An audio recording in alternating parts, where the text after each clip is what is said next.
This section talks about two bodies of which Congress, including the Senate, is a member of: the electoral tribunals and the Commission on Appointments. There is a sentence here in that section that the Commission on Appointments shall meet only while the Congress is in session. Meaning to say that if the sentence were not in the Constitution, then the Commission on Appointments can meet even while the Congress is not in session. The electoral tribunals can therefore meet even when the Congress is not in session, because there is no such sentence applicable to the electoral tribunals. Unlike the provisions concerning the Commission on Appointments, there is no similar constitutional limitation found in Article 11 on when the Senate as the impeachment court can convene, meet, or hold sessions in order to perform its functions. Ulitin ko, wala pong sinasabi na ang Senado as the impeachment court shall meet only while the Congress is in session. Wala. Wala po yan. Clearly, therefore, the Senate as the impeachment court could have proceeded with the trial of the Articles of Impeachment even if the Senate as a legislative body was not in session. But that period of time from February to May 2025 is lost time already, like water which has passed under a bridge. To remedy the situation, let us focus on the here and now. Per the proposed calendar of the impeachment trial, attached as Annex A to the letter of the Senate President addressed to all senators dated February 24, 2025, we were supposed to have allowed the panel of prosecutors to present the articles of impeachment on June 2, 2025 at 3 p.m. and to have convened the Senate as the impeachment court on June 3 at 9 a.m. I am also submitting a copy of the letter of the Senate President dated February 24, 2025 with its Annex A to the Secretariat to form a part of the records of the Senate. It is stated in the said Annex A that the Senate hopes to adhere to the foregoing schedule, and considering that both the prosecution and defense will have ample time to prepare for the proceedings, will not tolerate any dilatory motion or pleading. Before June 2 arrived, on May 29, the Senate President vacated this proposed calendar of the impeachment court and transferred the presentation of the articles of impeachment by the panel of prosecutors to June 11, 2025, which is a critical date because that happens to be the last day of the legislative session of the Senate per our existing legislative calendar. Last Monday, June 2, 2025, when I asked the Senate President before the plenary on the American practice in impeachment proceedings regarding the appearance of the prosecutors from the House of Representatives, the Senate President answered me with, and I quote, "That in turn will now trigger, if at all, the convening of the impeachment court, where the regular processes would now be followed." Diyan po kami natakot, diyan sa qualifier na if at all. That inserted qualifier casts doubt on whether the Senate leadership will follow what is otherwise a clear constitutional command. It suggests that even after the articles of impeachment have been read and presented, the convening of the impeachment court might still be discretionary or optional. This use of the if at all phrase has not escaped the notice of our citizens. The situation is exacerbated by the pronouncement of the Senate President that, in the end, Senate plenary is supreme. Add to this the circulation of a resolution, although admittedly a draft, declaring the impeachment case de facto dismissed. Can we therefore blame law professors, lawyers groups, civil society groups, known legal personalities, and even ordinary citizens for raising the alarm of a no-trial scenario? So how do we and can we remedy the situation we are right now? The remedy is simple. As senators, we have taken an oath to support and defend the Constitution of the Philippines, that I will bear true faith and allegiance to the same. Let us follow what the Constitution says, most especially those provisions which are directed at the Senate. Sabi ng Konstitusyon, trial by the Senate shall forthwith proceed. There is no if, no unless, no when convenient. Indeed, the Senate has a constitutional duty to hold the trial of an impeachment complaint, especially when it has been filed by at least one-third of all the members of the House of Representatives, like in this case against the Vice President. Trial is the most fair course of action because the people need to know if their representatives acted properly and justly by hearing the evidence used by them in filing the impeachment case. And in the name of due process, we need to give the impeached officer the chance to defend himself or herself and clear his or her name. Klaruhin ko na ang pinag-uusapan natin dito ay kung ano ang constitutional duty ng Senado, hindi kung guilty or not guilty na ba ang impeached officer. Saka na ang hatol pagkatapos na ng trial. Ang importante ay mag-umpisa na ang trial proceedings kasi yan ang utos ng ating Constitution. Mr. President, my dear colleagues, any further delay not only undermines the explicit mandate of the Constitution and our rules, it risks eroding public trust in the Senate's capacity and capability to uphold the accountability of public officers and the rule of law. Not only do many believe that the Senate is heading to a no-trial scenario, worse, many have opined that simply by inaction or by merely refusing to convene as the impeachment court, the Senate seems to believe that it can effectively dismiss or defeat an impeachment complaint duly filed and transmitted by the House of Representatives. Under Rule 10 of the Senate's Rules of Procedure on Impeachment Trials, at the hour of the day appointed for the trial of an impeachment, the legislative business of the Senate, if there be any, shall be suspended so that the business of the trial can proceed. So in the light of all of this, and in accordance with our solemn duty under the Constitution, I most respectfully move, number one, that our legislative business be suspended. Number two, that we already convene as the impeachment court at this very moment. Number three, that the Senate President immediately take his oath as presiding officer of the impeachment court. Number four, that thereafter, the Senate President/presiding officer administer the oath or affirmation to all the members of the Senate now present. Number five, that the impeachment court then call the impeachment case against Vice President Sara Duterte and come up with a calendar for the trial thereof. Number six, that tomorrow, June 10, 2025, at 2 o'clock in the afternoon, the impeachment court call the impeachment case for the presentation and reading of the Articles of Impeachment by the panel of prosecutors of the House of Representatives. And number seven, that thereafter, the writ of summons be issued to the impeached officer. So I so move, Mr. President. What is the pleasure of the Honorable Ontiveros? Salamat Abi, Mr. President. I wish to second the motion of the Minority Leader through a manifestation. All the motions of the Minority Floor Leader? That is correct, Mr. President. Duly noted. May I deliver my manifestation seconding the motion of the Minority Leader, Mr. The lady may President? proceed.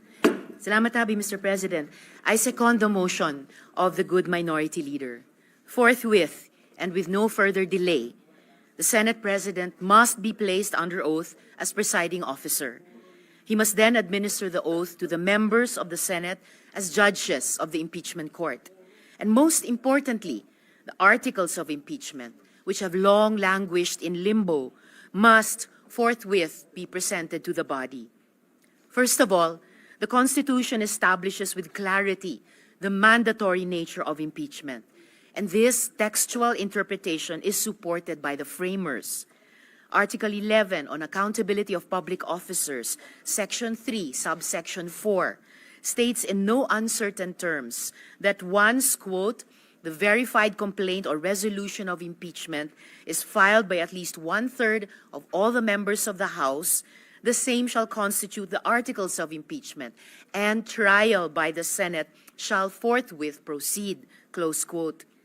Hindi po mahirap intindihin ang utos sa sino mang tapat ang intensyong sundin ito.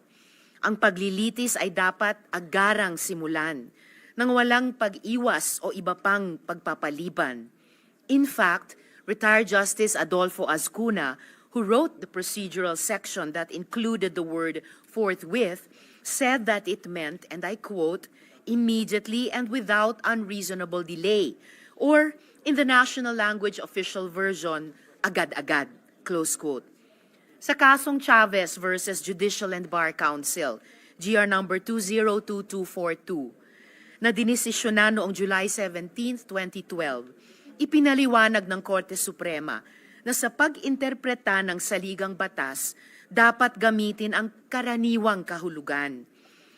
Quote, it is a well-settled principle of constitutional construction that the language employed in the Constitution must be given their ordinary meaning. Close quote. Simple lang po ang dahilan. Quote, the Constitution is not merely or not primarily a lawyer's document, but essentially that of the people, in whose consciousness it should ever be present as an important condition for the rule of law to prevail. Wala pong pagdududa. The impeachment trial must begin immediately, agad-agad, walang pag-iimbot. Yan rin ang paninindigan ng mga mismong naging bahagi ng pagbuo ng ating konstitusyon, kasama sina Attorney Rene Sarmiento, Chairperson Christian Monsod, at ang nabanggit kong si retired Supreme Court Justice Azcuna. Kahit ang mga propesor at praktikante ng batas sang-ayon na dapat simulan ang paglilitis sa lalong madaling panahon. Kasama dito ay mula sa Philippine Bar Association, University of the Philippines College of Law, Ateneo Schools and Colleges of Law, De La Salle University Tanyada Jokno School of Law, San Beda University Graduate School of Law, Philippine Law School, University of Santo Tomas, Lyceum of the Philippines College of Law, Adamson University College of Law, Colegio de San Juan de Letran, at Union of People's Lawyers Mindanao. I will submit these statements to the Secretariat and ask that they be made part of the official records of the Senate as annexes to this manifestation, seconding the motion of the Minority Leader. Moreover, a textual reading of the provisions on impeachment vis-a-vis the other provisions involving the legislature actually supports the contention that the impeachment proceeding is not bound by the legislative calendar. Ayon sa saligang batas, quote, the Commission on Appointments shall meet only while the Congress is in session at the call of its chairman or a majority of all its members to discharge such powers and functions as are herein conferred upon it, close quote. There is no such qualifier to be found in the provisions on impeachment. Secondly, beyond the textual clarity of the Constitution, the law should be interpreted to give life to its spirit. Ratio legis est anima. I am here before you to also appeal to the deeper purpose of the law. And the spirit of the impeachment power is unmistakable. It is accountability. It is to ensure that no public officer, however powerful, is above the Constitution. Sinasabi nila na ang impeachment ay nasa Article 11 or Accountability of Public Officers portion ng ating saligang batas at hindi nasa legislative powers o Article 6 to underscore that impeachment was never meant to be part of the legislative process. Tama po iyon. However, there is a deeper reason to be fleshed out. It is because the power to impeach is, at heart, the power, nay, the duty, to to hold public officers accountable, and to protect democracy from the abuse of power by the highest officials, public officials of our land. This process must not be rendered impotent through procedural subterfuge. Dapat po nating alalahanin na ang salita at diwa ng mga probisyon ng saligang batas ay hindi dinesenyo para lang paglaruan ng mga abogado. Itinakda ang mga ito para bigyang kahulugan at kapangyarihan ang taong bayang Pilipino. Sa pinakaunang probisyon ng Article 11, kung saan matatagpuan ang impeachment, ay nakasaad, quote, "Public office is a public trust. Public officers and employees must at all times be accountable to the people," close quote. Sa Article 1, Section 1 naman, quote, "Sovereignty resides in the people and all government authority emanates from them," close quote. Ang kapangyarihan ng bawat opisyal ng pamahalaan ay hinihiram lang po natin sa taong bayan. At ang kapangyarihang ito ay nakasalalay sa patuloy nilang pagtitiwala at sa patuloy nating pagiging katiwa-tiwala. Ang pagdinig ng mga akusasyon sa impeachment trial ay itinalaga ng saligang batas para sukatin kung karapat-dapat pa ring patuloy na ipagkatiwala sa mga pinakamataas na opisyal ng pamahalaan ang lubos na kapangyarihang iniatas ng taong bayan sa kanila. Proteksyon nito laban sa pagbabaluktot ng batas, malubhang abuso, korupsyon at pagtataksil sa interes ng publiko. Ang pagtakas sa responsibilidad na ito ay insulto sa bawat Pilipino. Thirdly, nothing in the Senate Rules of Procedure in impeachment trials provides basis for this inordinate delay. Much has been said about attempts to follow proper procedure, but our own Senate Rules of Procedure on impeachment trials are bereft of any basis to justify the undeniable delay that has defined the Senate's proceedings thus far.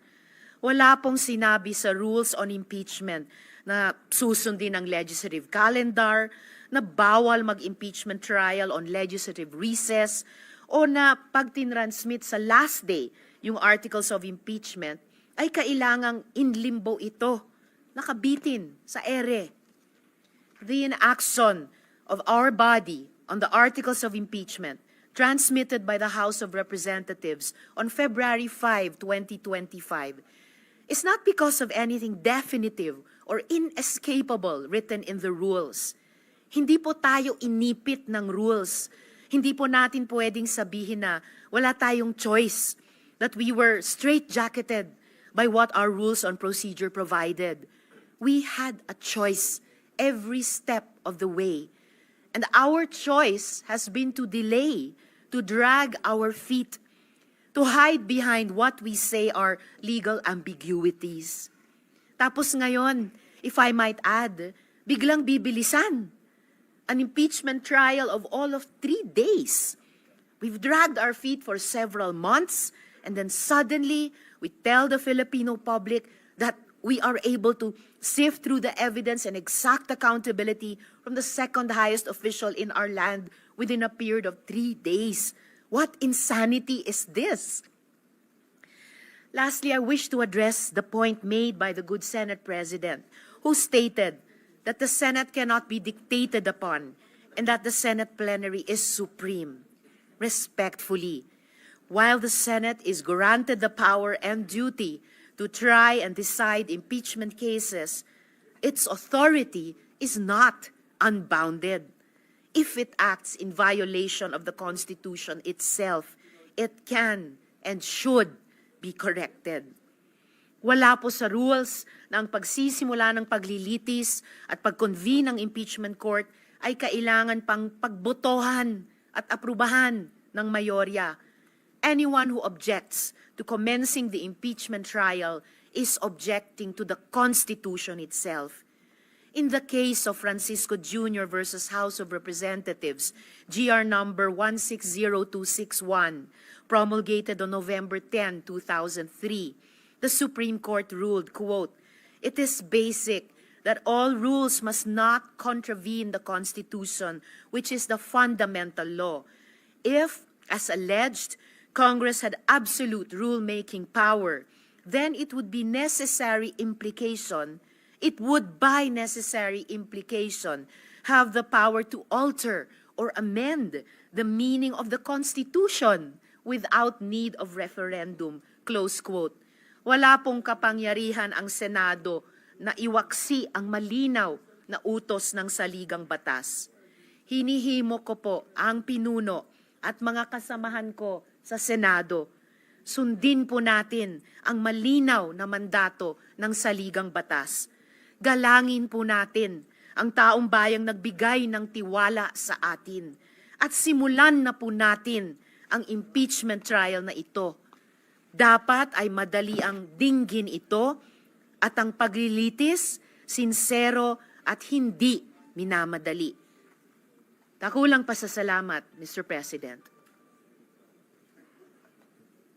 Duly noted and entered into the records. What is the pleasure of the Honorable Senator Tolentino? Mr. President, we heard a few minutes ago the speech, the statement delivered by the distinguished minority leader. And it would appear, Mr. President, that multiple motions were inserted calling for a ruling, not just from this body, but from the chair. As a point of information, Mr. President, may we know from the distinguished minority leader if he can just subdivide what is the main motion, what is the subsidiary motion, what is the incidental motion, because it appears now that this is confusing, Mr. President, especially on a matter of transcendental and constitutional importance, Mr. President. With the permission of the Senate President. Before recognizing the Honorable Minority Leader, what is the pleasure of the Thank you. Honorable Villanueva? Thank you, Mr. President. Thank you, Minority Leader, Majority Leader. With the indulgence of our dear colleagues, this might be a prejudicial question before we actually dispense with the motion of the Minority Leader. But first things first, Mr. President, let me state for the record this representation's position from day one, Mr. President. The word forthwith, the crossing from 19th to 20th Congress, everything that the Minority Leader mentioned, Mr. President, ay sinishare ng representation na ito. Kailangan mag-convene ang impeachment court, kailangan magsimula. Ngunit naniniwala din po ako, Mr. President, and since day one, when the Senate President made mention about the June 2 schedule, this representation did not oppose nor pose an objection in this August chamber, Mr. President. Because I believe what the Senate President is doing.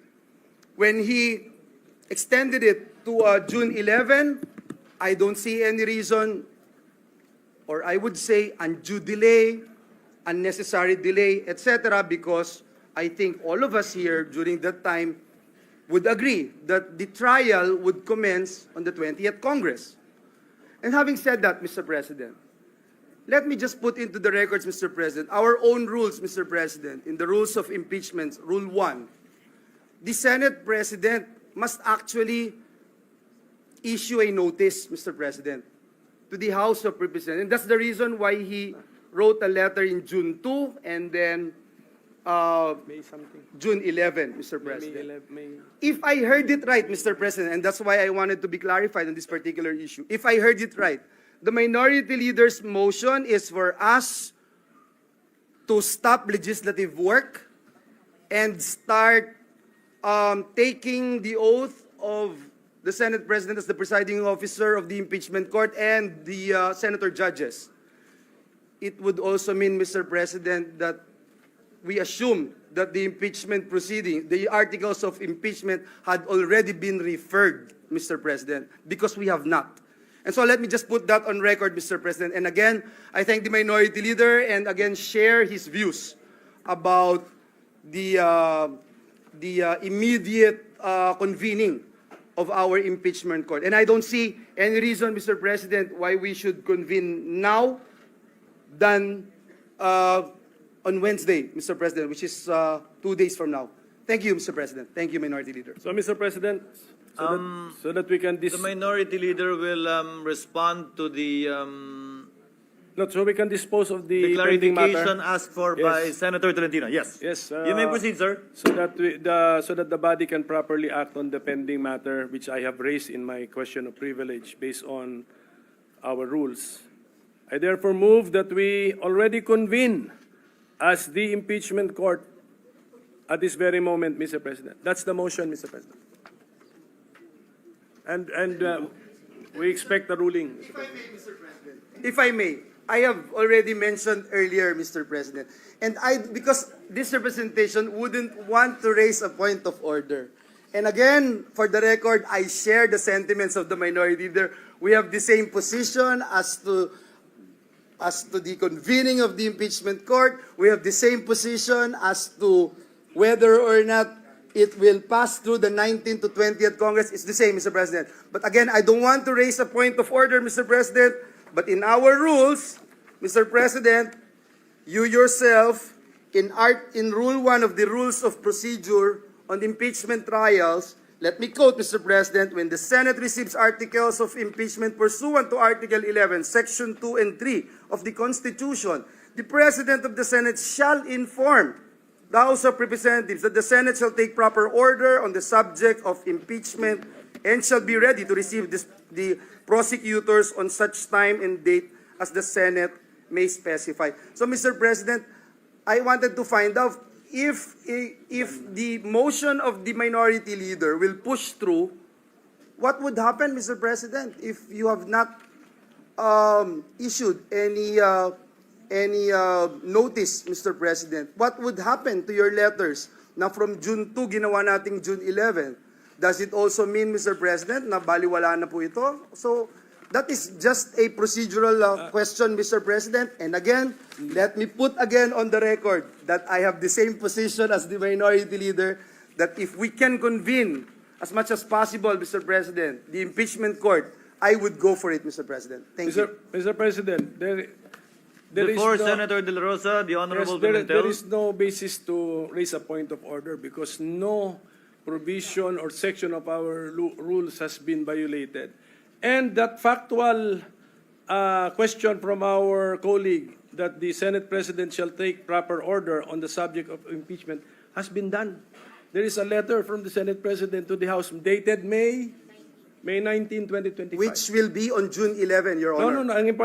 Hindi na po ito. Ang ibig sabihin lang po nito, itong ating Rule 1 ng ating Rules on Procedure on Impeachment Trials.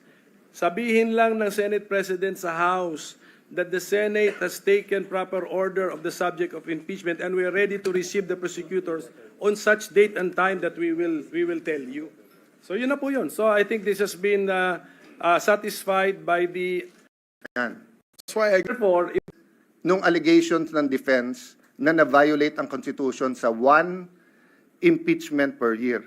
The second is just to continue my observation, Mr. President. I agree with many here. Wala tayong choice, forthwith. But I disagree na sa Tagalog, agad-agad ang forthwith. Ang forthwith, yung ibig sabihin nun sa Tagalog is yan na yung susunod. Yan na yung gagawin mo. Oo, immediate yung agad-agad. Hindi ako expert sa linguistics, pero medyo hindi agad ang Tagalog ng forthwith. Yung immediately, yon agad yon or agad-agad, di ba? So, maya-maya, hindi, ibig sabihin ng forthwith, sangayon naman ako ang ibig sabihin sa forthwith, wala ka nang to quote dos por dos, susunod na.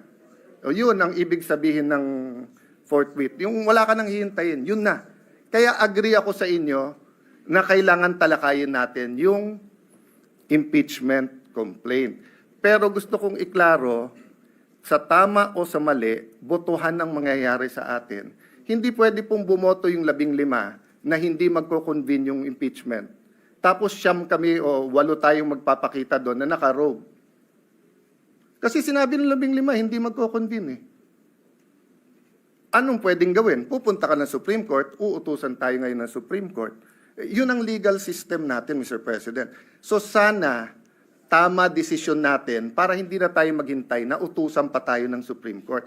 Pero yung sabihin na walang botohan dito, I agree with the spirit nung sinasabi ni Senator Risa na dapat wala na. But the practical reality is that you have one senator who asked for a vote. We have to vote and the majority will follow. But yun nga, Mr. President, reiterate ko lang yung tanong ko. So dito po sa one-year rule, sino po magde-decide niya? Is it the Senate sitting as legislator, so rules muna ng Senate? Or is it the impeachment court? Because if it is the Senate, we cannot yet convene as an impeachment court because we haven't tackled that issue. But if it is the impeachment court, then we can go, and that's the first issue that we will have to tackle, whether it is a valid complaint. No? At tinatanong ko lawyers ko, hati din po eh. Sabi nung kalahati, hindi, dapat yung Senate kasi it's treated like any other legislative matter. Titignan muna natin kung tama yung pagka-transmit sa atin. Eh malay mo, transmit sa atin, nahack pala. Hindi pala galing sa House of Representatives. That might sound like a silly example, but it is. It is possible. That's why we have to look at it. Thank you, Mr. President. Before the chair responds, chair would like to afford the opportunity to the other members who would want to add to the discussion and the knowledge being imparted regarding the subject matter at hand. Mr. President, Senator De La Rosa is seeking the Senator floor. De La Rosa was earlier raising his hand but gave way to Senators Villanueva and Cayetano. What is the pleasure of the Honorable De La Rosa, sir? Thank you, Mr. President. Mr. President, according to Senator Cayetano, ito'y labanan ng mga abogado.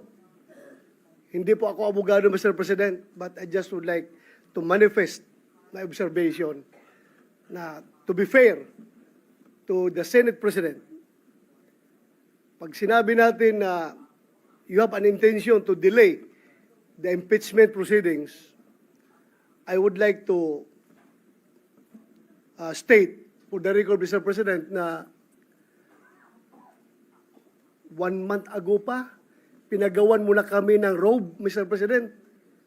Kasi excited na tayo na sumuot ng robe para to form the impeachment court.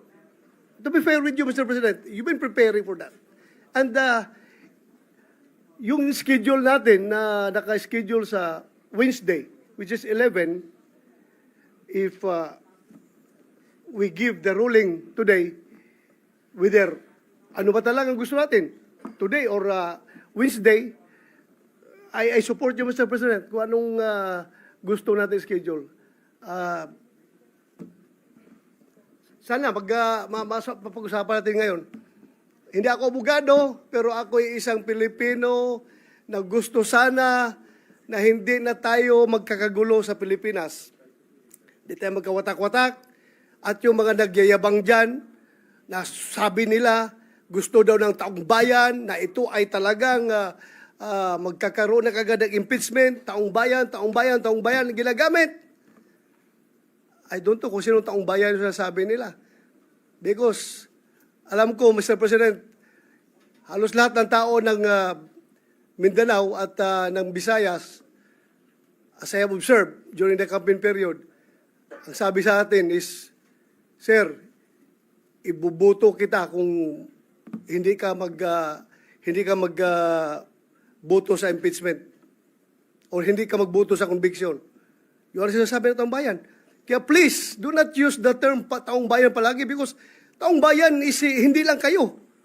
There are always two sides of the coin. Bakit ba? Wala bang value yung mga taong bayan na nagsasabi na ayaw namin ng impeachment? Gusto nila? Ang ibabalyo ng Senado ay yung mga tao lang na nagsasabi na forthwith kuno yung impeachment na yan. Ano, kalimutan na natin yung ibang tao na majority na nagsasabi na ayaw namin ng impeachment dahil panggugulo lang yan sa ating bansa. Lalo tayo nagiging divided. Lalo nasisira ang ating ekonomiya. Mga investors umaalis na dahil ang gulo ng Pilipinas. So yun lang po, Mr. President. I am 101% supporting you. What's your stand, Mr. President? Thank you, Mr. President. Noted and entered into the records. Senator Ontiveros, our Deputy Minority Floor Leader, is recognized. Salamat po, Mr. President. I a comment on the second point of the good gentleman from Taguigan Pateros, because there's nothing funny or illogical in and between the motion of the minority leader and the seconding of this representation. The motion of the minority leader is to convene at this very moment. That is what is to be subjected to a vote. Now, instead of on Wednesday. To convene at all is not to be voted upon. Sa usaping yan, sundin lang natin ang konstitusyon. Salamat, Mr. President. Mr. President. Mr. President. With the indulgence of Senator Pimentel, Chair recognizes Senator Cayetano, thereafter Senator Pimentel, thereafter Senator Padilla. Senator Cayetano, you may proceed. Mr. President, I don't want to further the division or the debate, and I wasn't making fun of it. Ang sinasabi ko po, the reality is may tama't mali, may moral, immoral, may legal at illegal. Hopefully, dun tayo parati sa tama. Hopefully, ang legal, yun din ang moral. Ang problema in a collegial body, Senate, House, Commission on Appointments, we move as one based sa pagboboto. So it's just showing the irony that if the minority leader was moving that we've convened now, and the deputy minority leader was saying, you don't need a vote. But if you can vote whether it's now or Wednesday, then I can also argue, then I can also move na saka na. If you can vote whether today or Wednesday, then you can also vote na next Monday or next Thursday. So that is the paradox we are in today. So whatever decision we make, sana may wisdom. Sana matupad ang konstitusyon, dapat matupad ang konstitusyon, dapat ang kalooban ng ating mga kababayan. But the reality is po, we will be acting as a body and the vote will matter. So yun lang po, and I don't have a debate. I respect what the majority and deputy minority leader has stated. You know, as I said, some of what they say I agree with, but we have to find it in our hearts that even if we disagree, we support the chamber. Senator President. Pimentel, thereafter Yes. Senator Padilla. Senator Pimentel, you may proceed. Just to respond to some of the points raised by Senator Joel Villanueva. Yan, mahirap kung nasisingitan, Mr. President, nalilimutan natin yung topic. Mr. President, siguro i-inform ko lang yung body, no, na yung referral of an impeachment of the Articles of Impeachment to the Committee on Rules is not found in the rules of the Senate as a legislative body, and it's not found in the rules of the Senate as the impeachment court. So you cite past practice. Okay. But then, It's the reading. I don't think the Senate President will dispute my projection or my anticipation that he intended actually to introduce something new. For this particular impeachment case, he will refer it, the plan of the Senate President is to refer the after the reading, no, the read Articles of Impeachment directly to the impeachment court. So ibig sabihin nun, talagang pwede tayong mag-introduce ng innovation because the past practice is not supported by the letters of our two sets of rules, Mr. President. So, ang aking point is, we can actually, the motion, actually, do not fear this motion because this motion will only take up little of our time. Ang gusto kong mangyari, hindi tuloy-tuloy ang ating, if we need to do some preliminary matters before the trial action, ang trial action meaning to say may witness, a witness stand, mayroong direct examination, cross-examination, malayo pa yan, after pa yan pag-filing ng mga answer at saka ng reply. Pero ang aking point is, we can convene the impeachment court so that we can now take the Senate President as presiding officer can take his oath. He can administer our oath. The Senate as the impeachment court is convened or has been convened. We can call the case and then preliminarily talk about the trial calendar of the said case. We will know when we call the case, when we ask the clerk of court to call the case or cases, malalaman natin anong case load natin. And I believe isa lang ang ating case load. So we have to now come up with the trial calendar for that case. So that will be the effect of the motion, Mr. President, if it is carried. Na-advance yung Wednesday setting natin to today as far as the oath-taking requisites are concerned. We devote a little time to come up with the trial calendar. It can be a preliminary trial calendar. And if we are now convened as a court, the other motions I will take up, like now asking the House of Representatives panel of prosecutors to appear before us tomorrow, no longer on Tuesday, on Wednesday. Kaya naman gawin. Kung nagawa nga June to June 11, hindi rin masama na pwede rin magawang June 11 to June 10. So, and that will be brought up before us acting as a court already, Mr. President. Kasi court matter na yung case matter na po yun.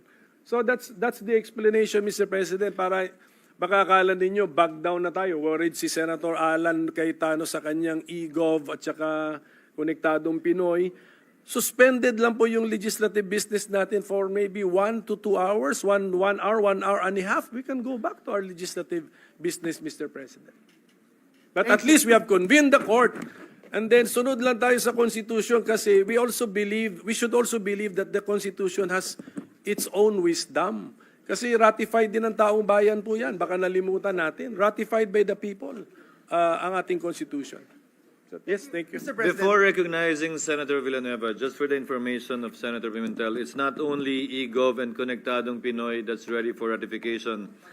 Ready for ratification would also include the virology bill, the expanded Philippine Science High School system, and the 99-year lease bill. Just for the record. I think, Mr. President, since I still have the floor, I think last session day natin, we suspended, we adjourned at close to midnight.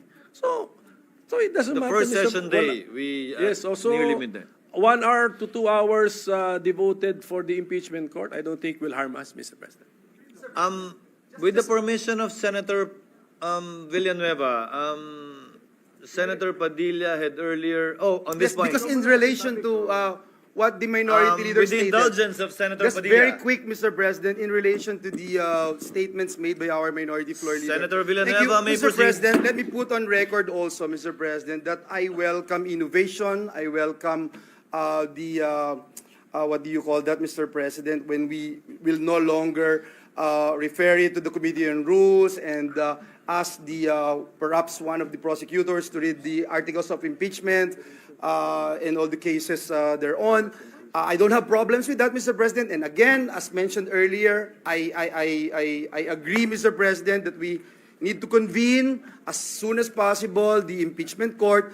But my only question, Mr. President, is if we are not violating our rules because, Mr. President, hindi na ho ba importante na maglabas po kayo ng notice? Hindi ho ba yun ang dahilan kung bakit kayo sumulat na i-schedule nung June 2, tapos ngayon June 11, tapos ngayon magbabago po tayo? Hindi na ho ba kailangan yun? And if it is not, Mr. President, then I will vote for it, Mr. President. I will go with then that's the reason why I'm clarifying all these issues, Mr. President. Kung hindi na kailangan magbigay ng notes, because at the end of the day, we wanted to protect and give importance to due process, Mr. President. That's all I'm saying, Mr. President. We don't want any legal infirmities, Mr. President, along the way. And I know that once we convene as an impeachment court, marami pa ho tayong mapag-uusapan ng mga issues. Maraming salamat, Ginoong Pangulo. Thank you, Senator Robin Padilla, for yielding the floor to this representation. Thank you. With the indulgence of Senator Pimentel, Chair would now like to recognize Senator Padilla. You may proceed, sir. Maraming salamat po, Ginoong Pangulo. Katulad po ng sinabi ni Senator Joel Villanueva, ako po ay hindi po ako abogado, katulad po ni Senator Bato. Pero sa maikling panahon ko po dito, lagi natin binubuksan ang ating rules. At yan po ang unang-unang dinala sa akin nung ako po ay nanalong senador at ako po ay pinuntahan ng sekretariat. Ang una pong binigay sa akin ay yung rules. Napaka-importante ng rules. Yan po ang unang-una talagang isinaksak sa aking ulo. At bukod po doon, tradisyon. May tradisyon dito na kailangan susundin mo, lalo ka na neophyte. Ngayon, ang tanong ko po, sa dalawang nangyaring impeachment, yan po ay kay Pangulong Estrada at kay Chief Justice Corona. Lagi pong dinadala doon sa Committee ng Rules. At yan po ay inaasahan natin sa pagkakataong ito na doon uli makarating. At hindi naman din po ako kumokontra, katulad din po ni Senator Villanueva, kung meron po tayo mga gustong baguhin, bakit naman po ako kokontra? Dahil yan nga po ang gusto ko, yan ang aking tagline, pagbabago. Pero hindi naman po siguro dapat sa oras na ito. Bakit naman sa oras na ito tayo gagawa ng isang bagay na katulad din po ng sinabi ni Senator Bato de la Rosa, talaga po bang tayo ay gusto nating magkahiwa-hiwalay na talaga? Yung po bang bansa natin talaga gusto na nating gutay-gutayin? Kung meron po tayong gustong baguhin, hindi po dapat siguro yan sa oras na ito, sa panahon na ito, at sa pagkakataon na ito. At katulad din po ng sinabi ko, lagi ko pong sinasabi, paulit-ulit, hindi po ako abogado. Ako po ay madalas akusado. Ako po ay ex-convict. Kaya ako po ay sanay sa korte. Ako po ay laging humaharap sa korte. Lahat po ng mga proceeding ng korte na abutan ko na hanggang po sa pakakakulong. Kailangan po siguro maipaintindi po natin sa lahat na due process. Kailangan dumaan po tayo sa due process. Hindi po tayo pwedeng palundag-lundag. Yun lamang po. Maraming salamat po, Ginoong Pangulo. Thank you, Senator Padilla. Senator, what is the pleasure of the Honorable Ejercito? Yes, Mr. President, just like to second the motion of You may proceed, sir. the parliamentary inquiry, Mr. President. Doon po sa punto na niraise po ni Senator Villanueva regarding at present the rules on impeachment trials, the Senate has the duty to inform the House of Representatives that we are ready to receive the prosecutors. My inquiry is that in case we act on the motion of the minority, that we proceed immediately. Are we obliged, as a body, as a Senate, obliged to issue new sets of notices? Yun lang po ang inquiry ko, Mr. President, because from what I gathered, that it's our duty to inform the House that we are ready to receive the prosecutors, and likewise, probably the Vice President as the accused in this case, Mr. President. Mr. President. What is Majority Floor Leader? Mr. President, before we recognize the distinguished minority leader, perhaps to rephrase again. No, maybe to respond, to help our colleague, Mr. President. I don't think we're there yet. I think Majority Senator- Leader, we're still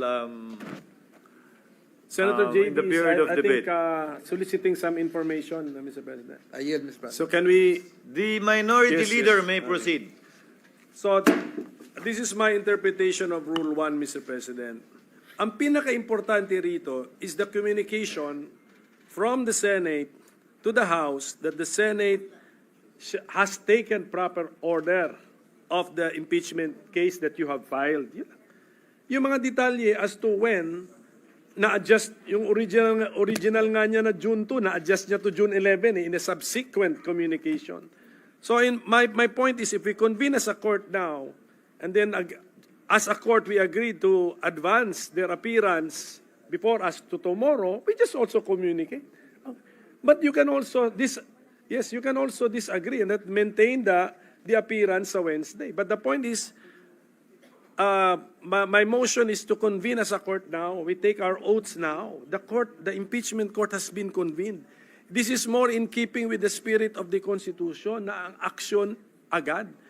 Tapos pala, balikan ko na lang yung issue kanina just for the record kasi yung pagtagalog ko or yung pag-Filipino ko sa provision na English na nasa Constitution, dun yun sa official Filipino version. Ang sinabi dun, sunod agad. So do not dispute na hindi ang katumbas ng forthwith sa Filipino ay hindi agad. Agad nga yung nasa official version. So,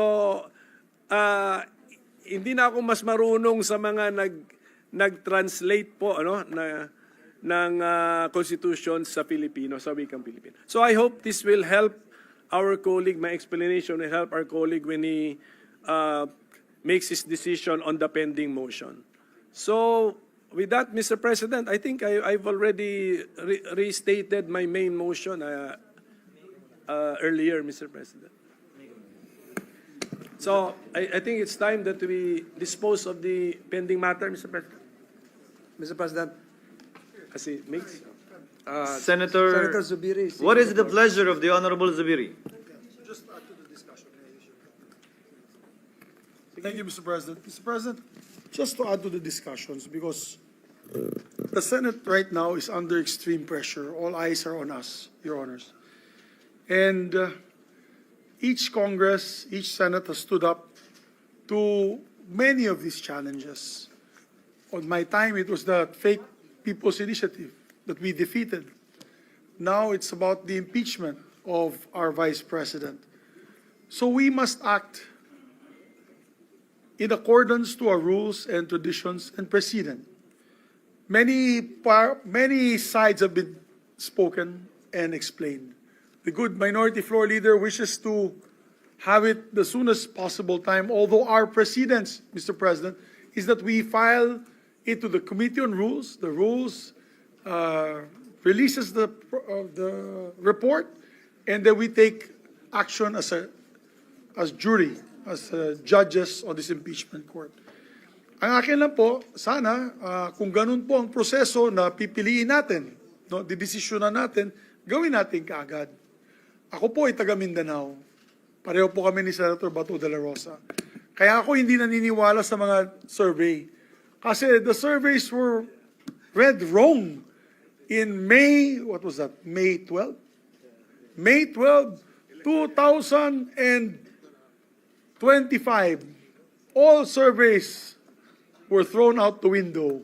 And the real story was 7 of the 12 senators were not members of the alliance, so of the national government. So ibig sabihin, may mensahe po silang ipinapadala sa taong, sa lahat, sa buong Pilipinas, na kaming sa tagasulok ng Mindanao at Visayas ay meron din boses pagdating sa halalan. Pero bilang senador, Mr. President, we must do our constitutional mandate with due respect to all those concerned. Mandato natin sa Constitution yan. At nang hindi natin gagawin yan, ay bugbog tayo sa mata ng publiko. So that's why I agree with the minority floor leader. Whatever the outcome of the trial, you end up voting. For one, I think it is a weak case, but I will reserve my judgment until all the evidence is presented to us, and then we will make the proper vote when the time comes. Pero ang punto dyan ay dadaan tayo, kailangan natin dumaan sa constitutional process that was given by our forefathers when they wrote the 1987 Constitution. Yun lamang po, huwag na po natin patagalin pa. At sa tingin ko, isa pang tanong, ay pwede ba ito tumawid sa 20th Congress? Personally, I've said this to the media, personally, I think hindi siya pwedeng itawid sa 20th Congress. Na kung pwede, pagdebatihan na natin yan ngayon. Kung gusto nyo, hanggang petsa 30 ng Hunyo, araw-gabi, nandito tayo. Pero kasi meron pa mga constitutional questions with the Supreme Court. So, my point being is, let us follow our constitutional mandate of the Constitution. So I agree with the minority leader, but at the same time, I also agree with our colleagues, Mr. President, that proper procedure should be followed. Para pabilisan na lang natin yan. Para malitisan natin na maayos, mapakinggan natin ang mga ebidensya, kontra at pabor sa ating mahal na Vice Presidente, and then we make the decision at the proper time. But I don't think we can skirt from our constitutional duty. I'm not a lawyer. I'm an agriculturist. But I truly believe when I took my oath to defend and protect the Constitution, we must do so without fear or favor. Yun lamang. At the end of the day, this is a political exercise. Boboto tayo. Di boboto tayo. Tama? Minority Leader? Yun lamang po, Mr. President. I just had to weigh in. Because the Senate, I love the Senate, Mr. President. I love this institution. And I don't want to see all the brickbats that are being thrown to us saying that we are not doing our duty. We must stand up and rise to this occasion and do our duty. Thank you, Mr. President. Thank you, Senator Subiro. Before we dispose on the matter pending at hand, Mr. President, I think Senator Grace po is seeking the floor. is recognized.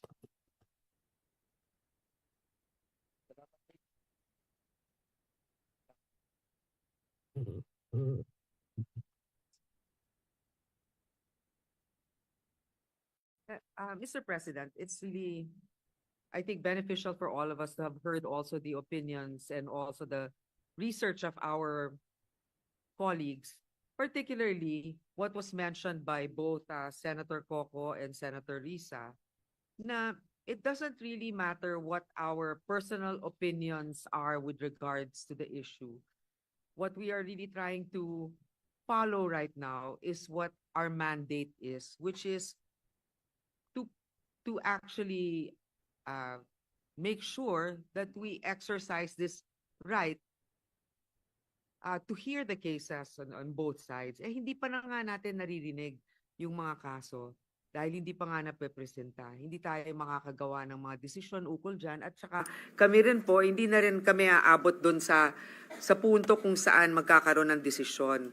Pero naniniwala ako na ito nga ay ating responsibilidad na dinggin. Ngayon, ang tanong ko lang, kasi sinasabi palagi, no, alam naman natin, abogado si Minority Leader Coco Pimentel, na sinasabi niya, we cannot exactly say that this is the same as the rules of the court, because this is also a political exercise. Meaning, I also agree that it can continue.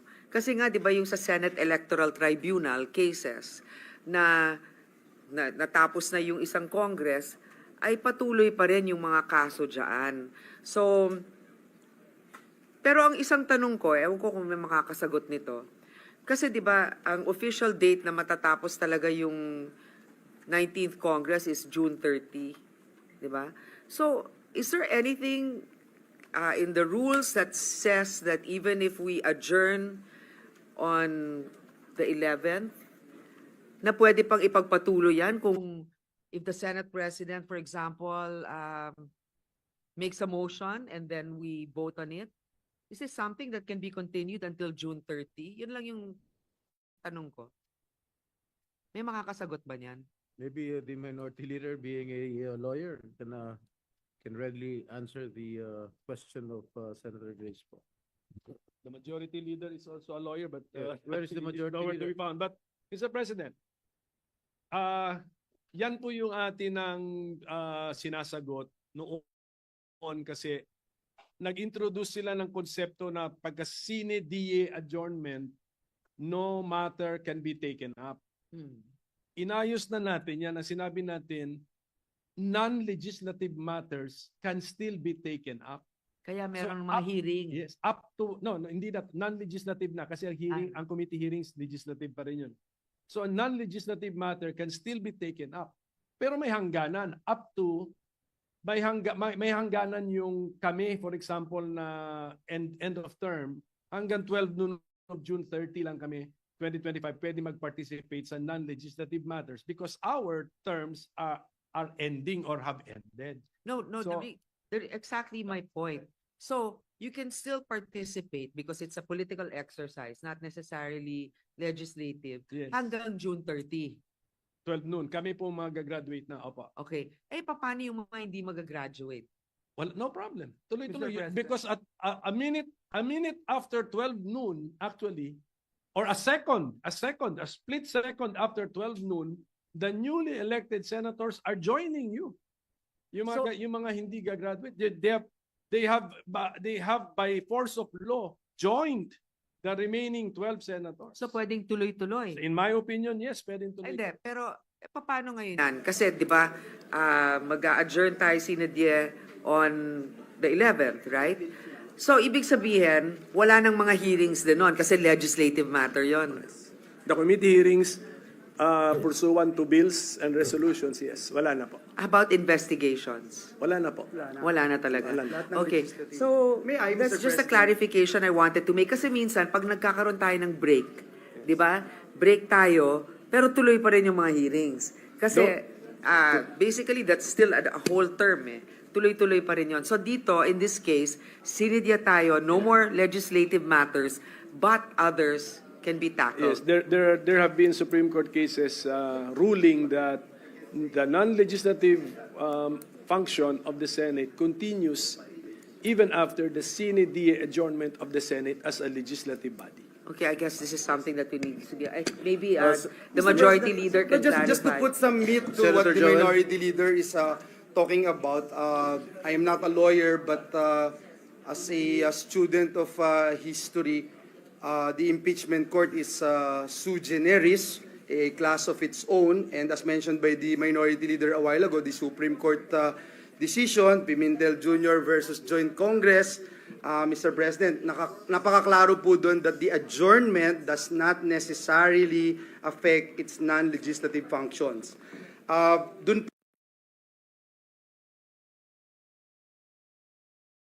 bang rules? Doon po sa yung Senate rules as provided in Rule L, Section 135 of the same, nakalagay po doon, the Senate can carry over an impeachment into a subsequent Congress. At sinasite po nito yung Riddick's precedents and the practices.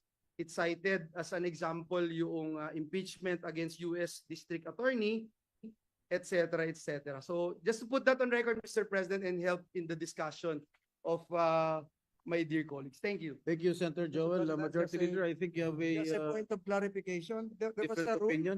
There was a rule mentioned pronouncing a carryover. May we know the Yes. exact page of the rule? Maybe Senator Coco Pimentel,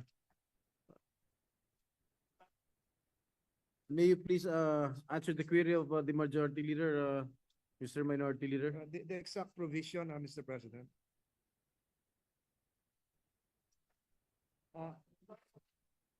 May we know the exact provision because I've been scrutinizing this for the last several days. Are you referring to the rules of the Senate? That would allow As a mentioned earlier, Mr. President, yung suppletory, Mr. President, yung Riddick's precedents and practices. Yun po yung binanggit natin. Yes, Which is suppletory to the Senate rules as provided in Rule L, Section 135, Mr. President. Thank you. just a quick retort, Mr. President. If with the permission of Senator Grace Poe, still has the floor.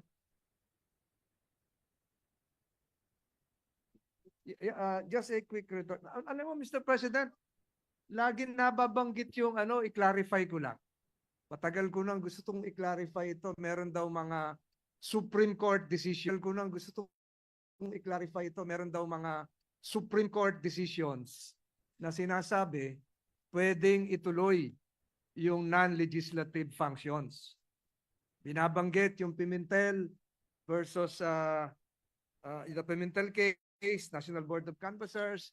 Meron pang binabanggit yung I think Francisco. Mr. President, let me just clarify this. For the sake of academic and scholarly good atmosphere for law students and members of the bar as well. Alam niyo po, yung mga binabanggit na non-legislative functions wherein the Supreme Court allowed the continuation way beyond the period of or the lifespan of a Congress refers to a periodically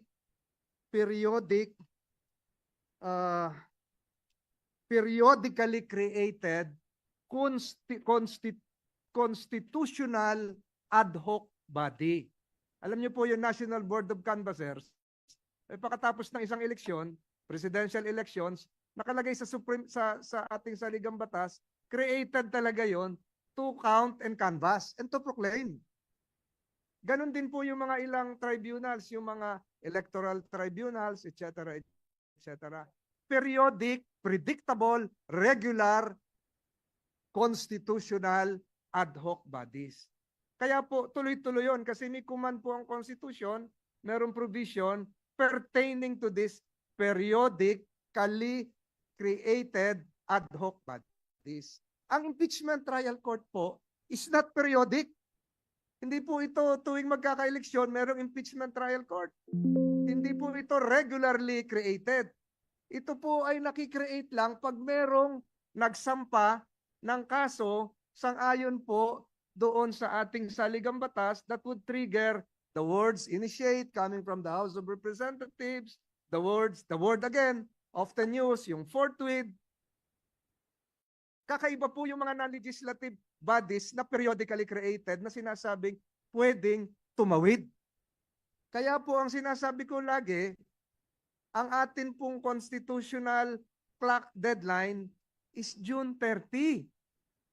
Dahil wala naman pong nagsabi na pwede tayong tumawid beyond June 30 as a Congress. Citations were made concerning the British Parliament, the US Senate. Alam niyo po, yung British Parliament, the last impeachment case was held 1806. Yung po yung sinasite ng US Senate. Pero those bodies are structurally different from the Philippine Senate. Kaya hindi po tayo continuing. Pwede sabihin, partially continuing. We all cite cases with reference to continuing body words coming from decisions of the Supreme Court interpreting the 1935 Constitution. Ito yung sinabi ko last week na yung 1935 Constitution, ang eleksyon ng senador, 888. Meron lagi na iiwan 16. Ganon din po sa British Parliament na yung House of Lords ay naiiwan because lifetime po sila. Yung life peers, yung hereditary peers, yung religious peers, 780 members of the British Parliament, yung House of Lords, forever na po yun. Kaya continuing po sila. Yung po yung sinasite ni na Jefferson, yung po yung sinasite ng US Senate, kasi po, ginaya po nila yung US Senate, 100 senators, 67 naiiwan dahil 33 ang na ini-elect every 2 years. So, structurally different po ang Philippine Senate under the 1987 Constitution. Kaya, hindi po pwedeng tumawid. Sa mga nakikinig ngayon, nagkaroon ba ho ng dereliction of duty, remiss ba ho ang Senado? Hindi po. Naniniwala po tayo, sinabi kanina na sinimulan po ni Senate President. Ako nga po kanina, for the information of this body, para po magkaroon ng semblance of rules, sinabi ko, we can do this in 19 days.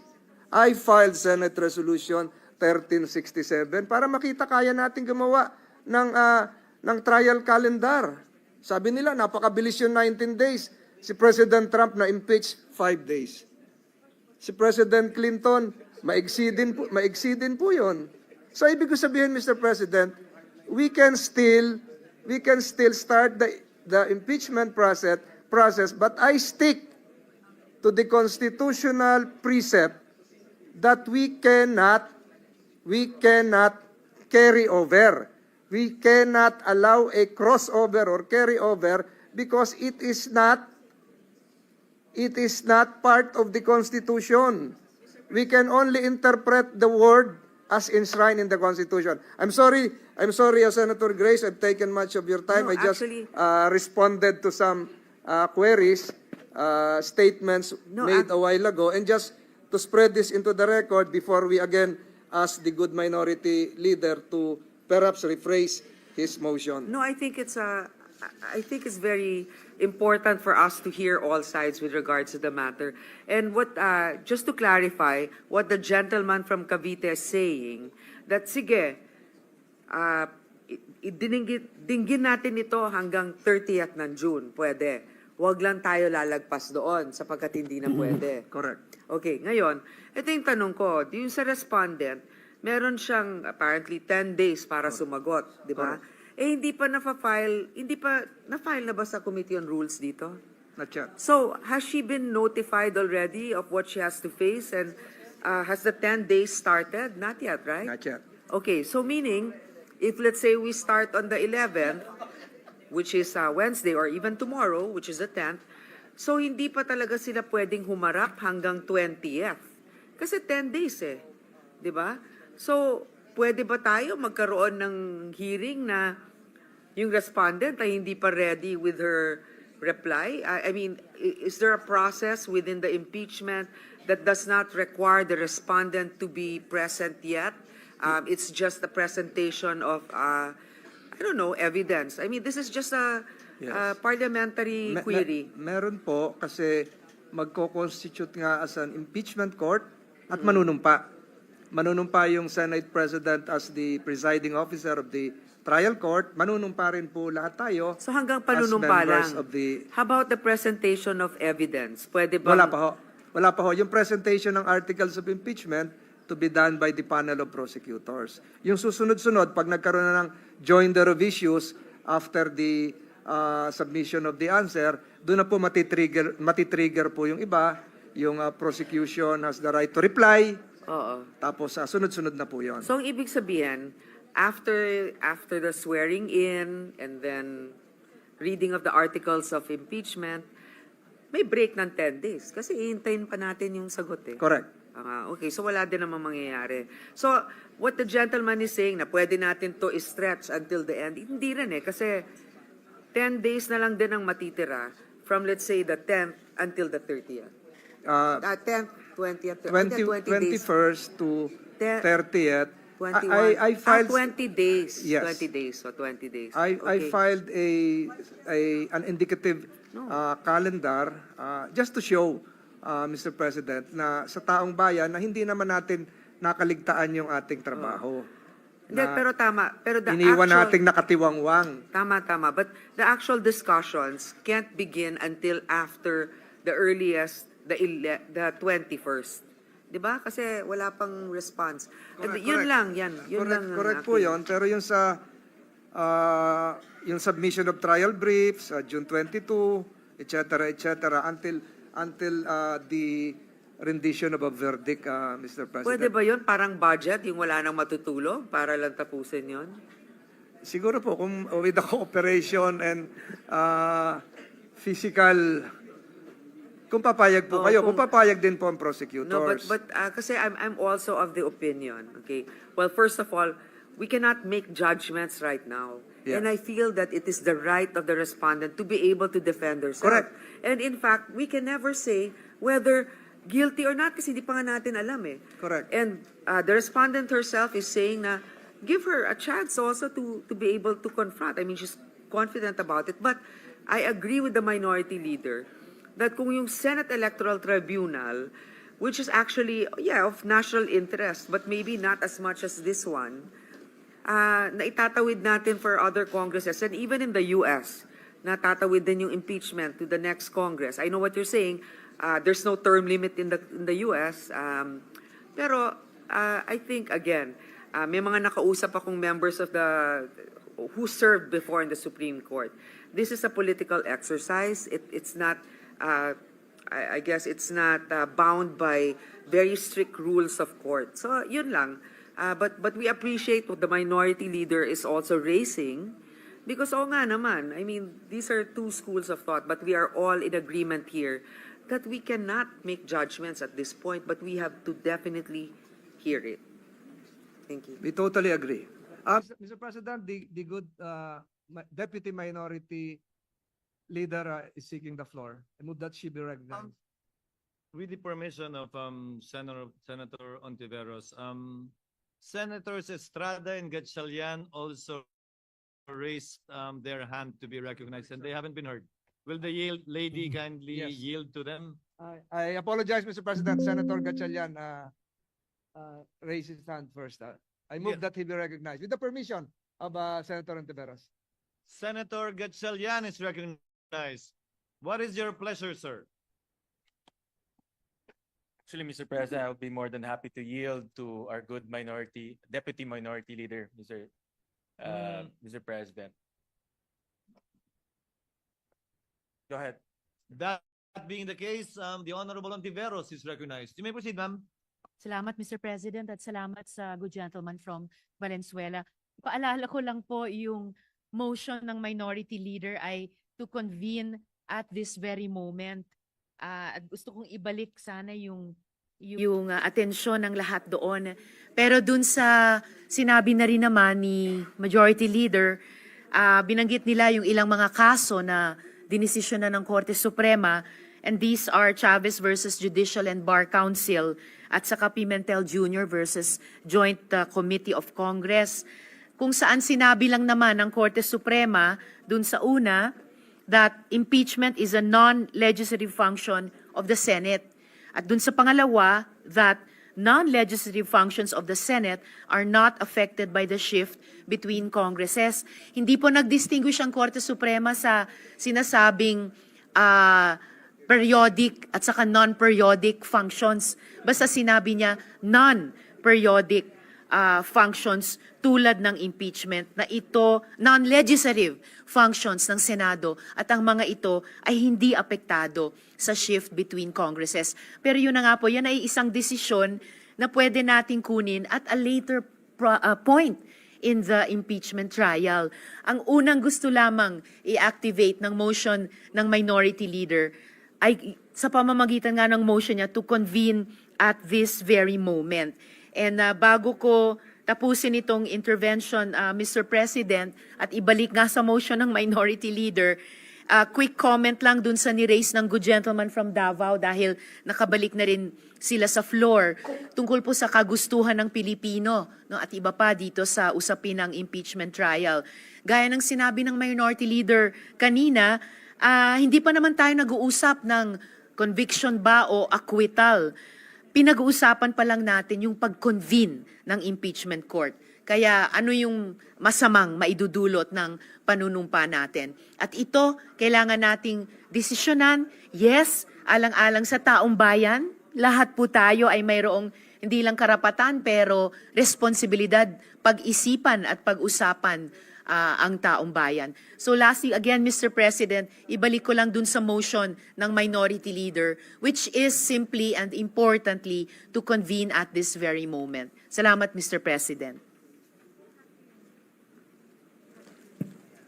Senator Gatchalian is recognized. Thereafter, Senator Estrada.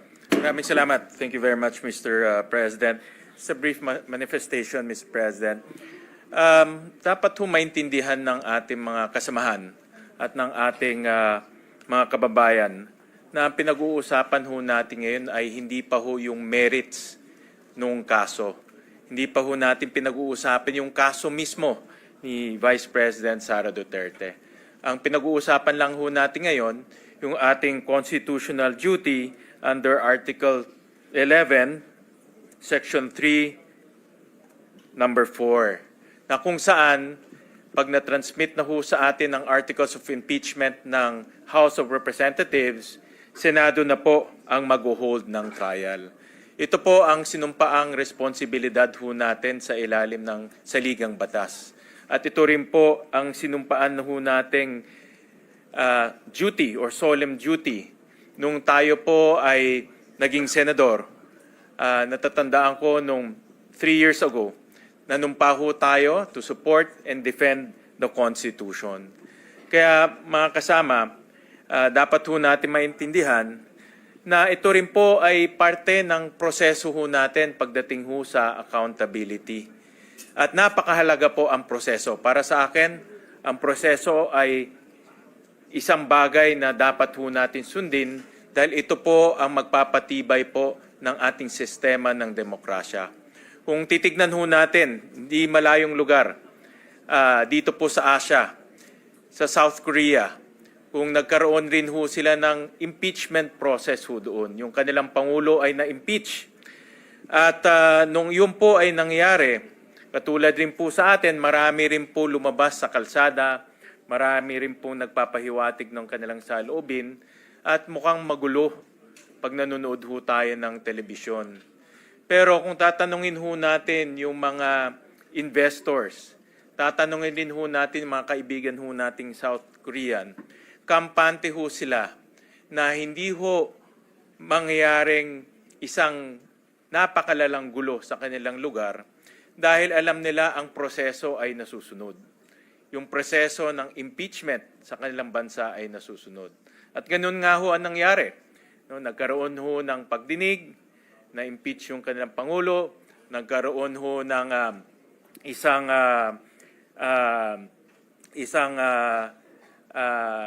pagboto ng bagong presidente at ngayon, balik na ho sila sa normal.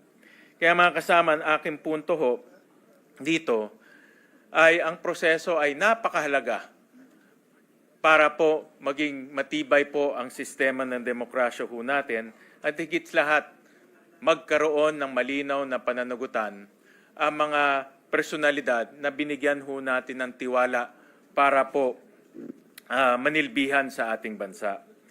Hindi lang po ang impeachment ay hindi lang po limitado sa Presidente at Vice President. Kasama ho dito members of the Supreme Court, members of the Constitutional Commission, ang Ombudsman ay kasama ho dito. Kaya kung ano po ang ginagawa ho natin ngayon, ay ganun rin pong pananagutan na gagawin ho natin sa ibang personalidad kung sila po ay magkakasala. Kaya mga kasama, muli, ito po ay hindi na po nating desisyon o hindi na po nating choice. Ito po ay ang ating constitutional duty at ito po ay ang ating sinumpaan na responsibilidad nung tayo po ay naging senador. At meron po rin akong isang katanungan sa ating minority leader, no, ang movant nitong motion ho natin. May mga narinig rin po ako sa television kanina na ito pong Articles of Impeachment ay tila merong constitutional infirmity. At gusto ko siyang tanungin dahil hindi lang ho dahil siya po ay movant, alam ko nag-top rin ho siya sa bar once upon a time. Kaya gusto ko malaman gusto ko marinig ang kanyang opinion na meron ba hong kapangyarihan ang Senado para po desisyonan kung ang Articles of Impeachment ay dapat po dinggin o hindi dinggin dahil po sa mga komplikasyon or constitutional infirmities na opinion po ng ibang mga abogado. Senator Pimentel may respond. Yes. Since I also want to respond, Mr. President. Well, I'm proceeding from my analogy of the Senate as a court, as the impeachment court.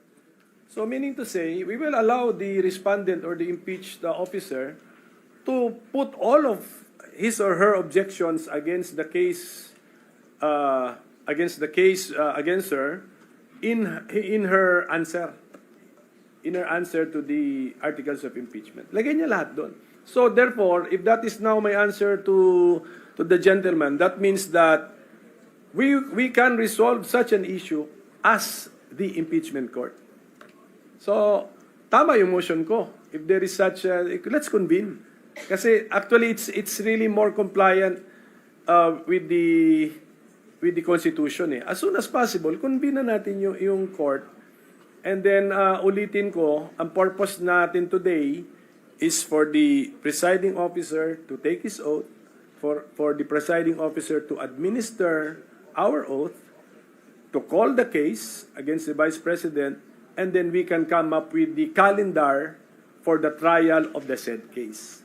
So part na dun sa trial, sa calendar for the trial of the said case, kailan mag-a-appear ang House Panel of Prosecutors. Okay, if it will not touch the original plan of the Senate President, that means a Wednesday pa yun so June 11, Wednesday ng 4 p.m. But of course, we as a court, we can advance that appearance. Simple communication lang naman yun, or notice to them to come here tomorrow. Kunyari, if should my motion prevail. But such an allegation of that the Articles of Impeachment is constitutional infirm and therefore should not be heard, is that within the ambit or within the jurisdiction of the impeachment court to determine under the Constitution and also as well as under our rules? Well, in the name of due process and to be fair to the respondent or the impeached officer, we should allow that person to put everything there, lahat ng objections niya against the case against her or him. So, lagay niya lahat doon. Ngayon, we can now debate now as a court. Ang reading ko kasi, trial by the Senate shall forthwith proceed. We will not entertain any motion to dismiss because we should try. But at the end of the proceedings, when we make our judgment, we can, of course, incorporate into our way of thinking, in our reasoning, to help us come up with our final judgment or the judgment to the final question, we can use the arguments presented by the parties. Thank you, Mr. President. Without going into too much detail of the procedures, I'd like to thank the good minority leader for his enlightenment, and of course we respect his legal intellect, considering that he has topped the bar examination once upon a time. And once again, I thank the body for listening to this representation's manifestation. Maraming salamat po, Mr. President. Thank you, Senator Gatchalian. Senator Estrada? Yes, what is the pleasure of our Senate President Pro Tem? Thank you, Mr. President. Just a question addressed to the Minority Floor Leader, Mr. President, if I may. If and when the motion of the Minority Floor Leader prevails and is approved by this August Chamber, aside from the Senate President taking his oath and the Senate President administering his oath to all of us, what will happen next? Well, that means we have convened the court. And then we will have to ask our clerk of court if we have a case load. Call the case. The clerk of court, who is the Secretary of the Senate, will report to us that we have a case. And then, since we have already convened the court, we should take advantage of the convening of the court by coming up with the calendar for the trial of the said case. And then after which? After that, we will follow the agreed upon calendar. So we will, this August Chamber will convene as an impeachment court and will try the case during the vacation, during our vacation, because we are not deliberating on any legislative matter. Am I correct, Mr. President? Yes, Mr. President. We will follow now the agreed upon calendar for the trial of the case. So, convene muna nga tayo ng court, then we will now talk about the details of the calendar. So we will not discuss any merits of the case. Am I correct? For now? For now, yes. For now. Yun lang po yung purpose nun. Let us say, four purposes, four objectives. So, why we can convene as a court, or why we should convene as a court today. Number one, the Senate President will take his oath as the presiding officer. Then we will take our oath before the Senate President. We will call the case against the Vice President, and we will now come up with the calendar on how we will try the case. May I know Sunod, what is, susundin natin yun. may I know, Mr. President, what is the difference if we convene today, tomorrow, or on Wednesday? Yes, Mr. President, una sa lahat, Mr. President, alam nyo ba ang nakaschedule na bukas ay valedictory speeches? At saka, hindi na natin alam anong nakaschedule bukas. Ngayon, ang pag sinabi ng Constitution, trial by the Senate shall forthwith proceed. Hindi ba mas compliant tayo, not only with the words but with the spirit of the Constitution, if we now advance now the convening of the court at umpisahan na natin yung mga preliminaries or formalities na kailangan din naman natin gawin. Let us convene the court, Mr. President, kaysa sa nagla-last day pa tayo na may agam-agam pa na baka during the session as a legislative body, merong motions dyan or issues dyan which will now eat up our time. Tapos darating na yung 12 midnight deadline na, Mr. President. And nangyari yun because nung Tuesday ay pinuno na lang natin yung ating agenda para may magawa tayo. Although valedictory speeches are important, no? Kasi para marinig nyo nga yung thank you naman namin sa lahat po ng maiiwan. But we could do that on Wednesday. So, my position is, it is more in keeping with the spirit, I'm more concerned, I'm more compliant with the spirit and wording of the Constitution if we now convene as an impeachment court and do these important matters also in the organization of the Senate as the impeachment court. The chair will relinquish my position in a while in order to speak in plenary, on the floor rather. But just to answer that point of the Honorable Pimentel, kaya po in-schedule ang valedictory bukas dahil nakaschedule po yung impeachment nga dapat sa Wednesday. Mahabang usapin yun, kinilala namin yun, kaya bukas in-schedule yun. Kung gagawin ngayon, edi natural, huling araw yon sa Wednesday. Dahil hindi pa natin alam ng mga panahong yon kung kaya na nga ba ng hanggang Lunes na ma-ratify lahat ng mga hinahabol nating panukalang batas. Just for the record, and lest aspersions be cast na magbabaledictory na kayo, hindi pa nyo ginagawa, because that was the schedule and nobody questioned it until today. So that was scheduled supposedly on that date. But just on that point, Senator Estrada may proceed. No, I have no more questions. Yes, I think the Senate President has already voiced out his own opinion during one of his press conferences. But I'd rather say it on the record here too, Your Honor. Senator Tulfo intimated to this representation his desire to speak on the matter as well. Mr. President, I'd like to make a very short manifestation. Nahalata ko kanina pa tayo back and forth, para nag-aaway na tayo dito. To solve the impasse siguro, we'll have to put it in a vote whether to convene today or tomorrow. Somehow we have to convene come what may. Magbutuhan na lang tayo para matapos na.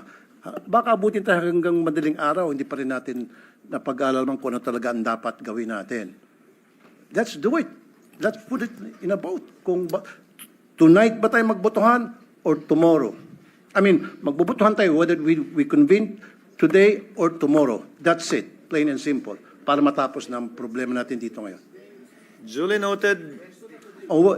Today or Wednesday? Kasi there are senators who want it to be on Wednesday. May mga senador na gusto ngayon. Let's put it in a vote.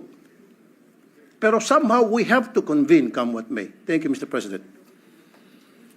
We will, Your Honor. Being a deliberative body, parliamentary practice rules dictate that we do nothing less, that things be settled through a vote. In fact, there is a pending motion by the minority leader that will be redefined and clarified. However, Chair thought it best to allow a free and fair debate where all of the members will be heard who have an opinion on this matter before finally deciding on the point. Now, if there are no other members who wishes to add to the discussion or debate, Chair would like to ask permission to relinquish the chair so that the chair can go down and speak also on the same matter. Session is suspended.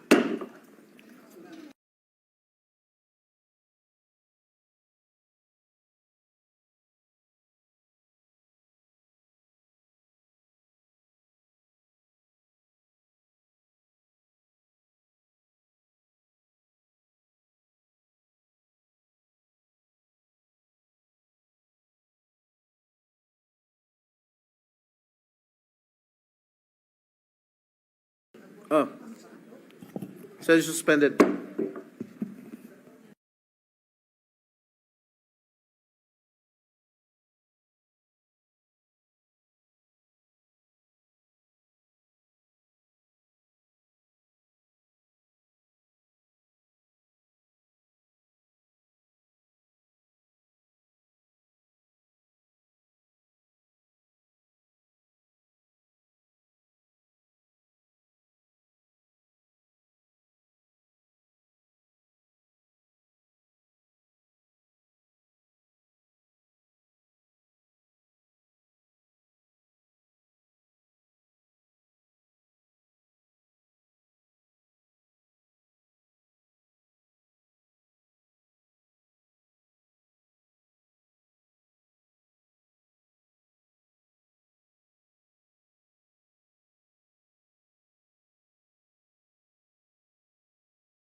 To deliver a manifestation, the Honorable Senate President is seeking the floor.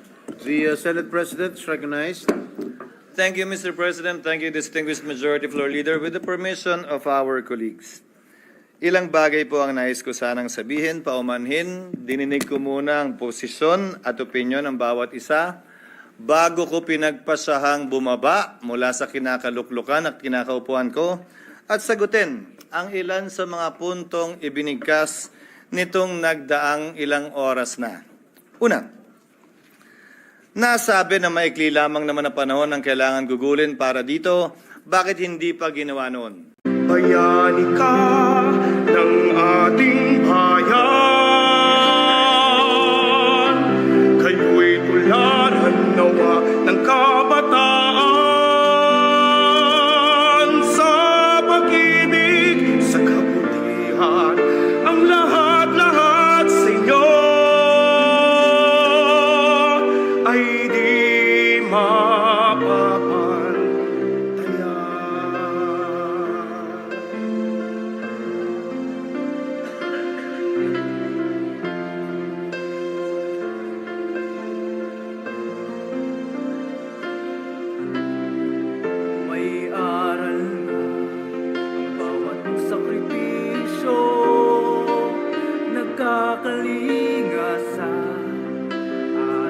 bansa, maging gabay ng magandang asal. Pagmamahal sa bansa ang tanging alay. Bayani ka ng ating bayan, kayo'y tularan nawa ng kabataan. Sa pag-ibig, sa kabutihan, ang lahat-lahat sa iyo ay di mapapantayan. Buong puso namin at damdamin, iaalay ng buong buhay sa iyo, bansang Pilipinas. Bayani kayo ng ating bayan. Bayani kayo ng ating bayan, ng kabataan.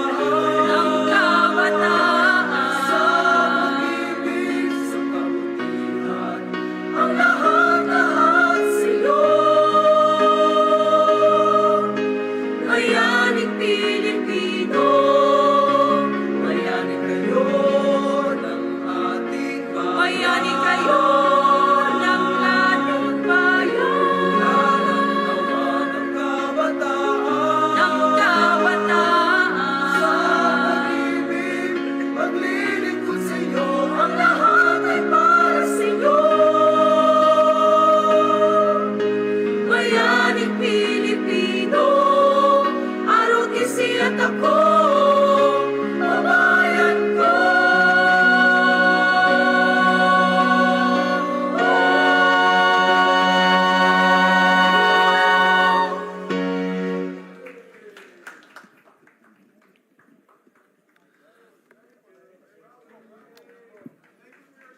Once again, our thanks to the Civil Military Operations Regiment of the Philippine Army Chorale. Thank you for the songs you rendered, and thank you for your service. Secretary will please call the roll. Roll call of members. The Honorable Senator Binay, Senator Cayetano Alan, Senator Cayetano Pia, Senator De La Rosa, Senator Ejercito, Senator Estrada, Senator Gatchalian, Senator Go, Senator Ontiveros, Senator Lapid, Senator Legarda, Senator Marcos, Senator Padilla, Senator Pimentel, Senator Poe, Senator Revilla, Senator Tolentino, Senator Tulfo, Senator Villanueva, Senator Villar Cynthia, Senator Villar Mark, Senator Zubiri, the Senate President. With 23 senators present, Chair declares the presence of a quorum. Majority Floor Leader.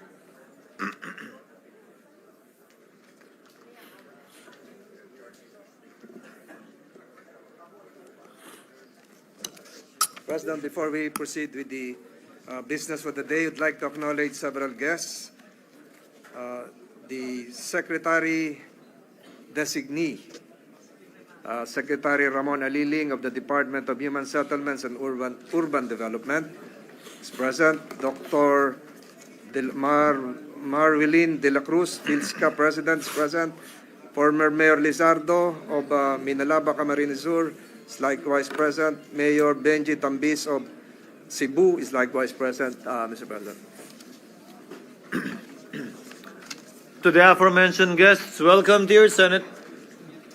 Mr. President, I move that we dispense with the reading of the journal of the 51st session Monday, June 2, and consider the same as approved, Mr. President, subject to the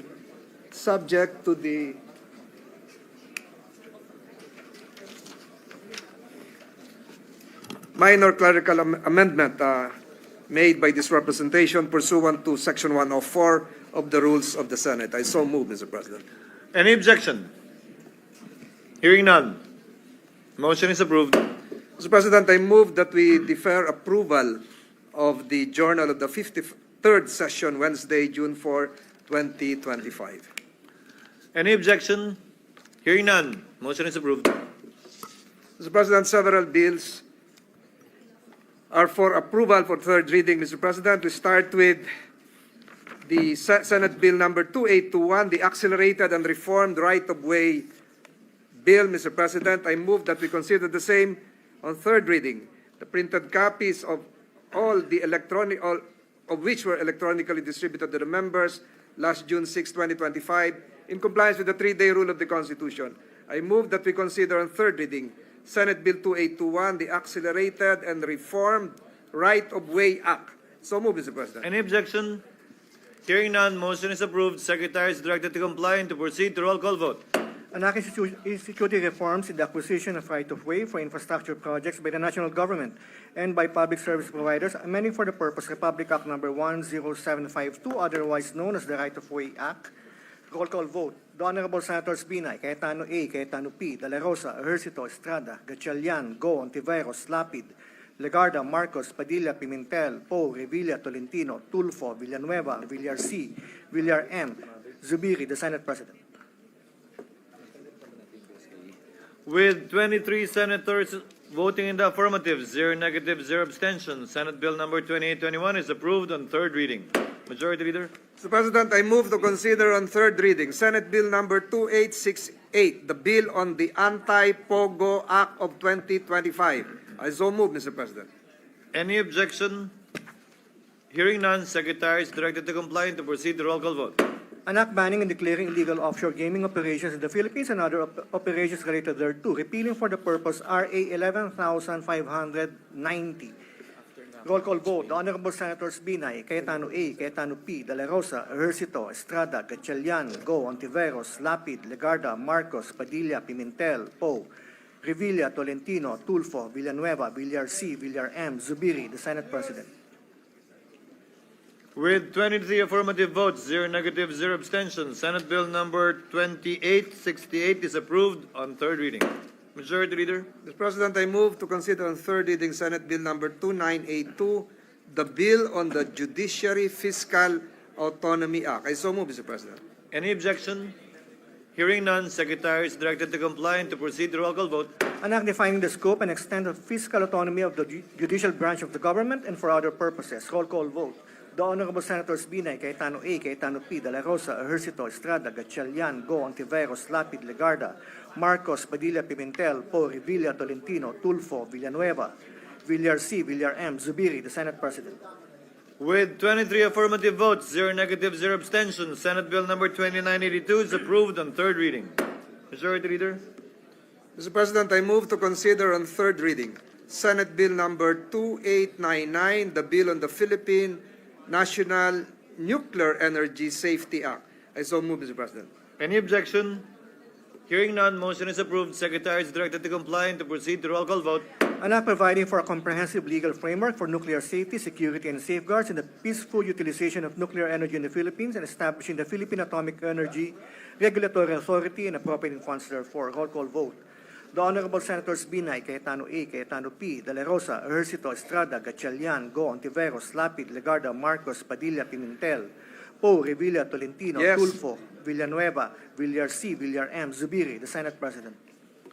With 23 affirmative votes, 0 negative, 0 abstention, Senate Bill number 2899 is approved on third reading. Majority Leader. Mr. President, before we proceed with the other bills and before we proceed with the designation of the members of the conference committee panel, Mr. President, this representation as the principal author of this measure would like to thank all the members of this chamber as well as Senator Alan Peter Cayetano. I will just submit into the records my speech of appreciation, Mr. President. Mr. President, I move that we proceed to the Senate President's designation of the Senate Conference of the Conference Committee Report on the disagreeing provisions of Senate Bill 2899 and House Bill 9293. These are the bills on the Philippine Nuclear Energy Safety Act. I so move, Mr. President. Any objection? Hearing none, motion is approved. Following members are designated to comprise the Senate panel with respect to the disagreeing provisions of the Bicameral Conference Committee of Senate Bill number 2899 and House Bill number 9293 as follows. Senator Alan Peter Cayetano as chairperson, this representation as member, and Senator Aquilino Pimentel III on the part of the minority. So designated. Majority Leader. Mr. President, I move to consider on third reading Senate Bill number 2903, the bill on the revised Philippine Coast Guard law. I so move, Mr. President. Any objection? Hearing none, motion is approved. Secretary is directed to comply and proceed to roll call vote. An act providing for the administrative reform and reorganization of the Philippine Coast Guard, repealing RA 9993. Roll call vote. The Honorable Senators Binay, Cayetano A, Cayetano P, De La Rosa, Ejercito, Estrada, Gatchalian, Go, Ontiveros, Lapid, Legarda, Marcos, Padilla, Pimentel, Poe, Revilla, Tolentino, Tulfo, Villanueva, Villar C, Villar M, Zubiri, the Senate President. With 22 affirmative votes, 0 negative, 0 abstentions, Senate Bill number 2903 is approved on third reading. Majority Leader.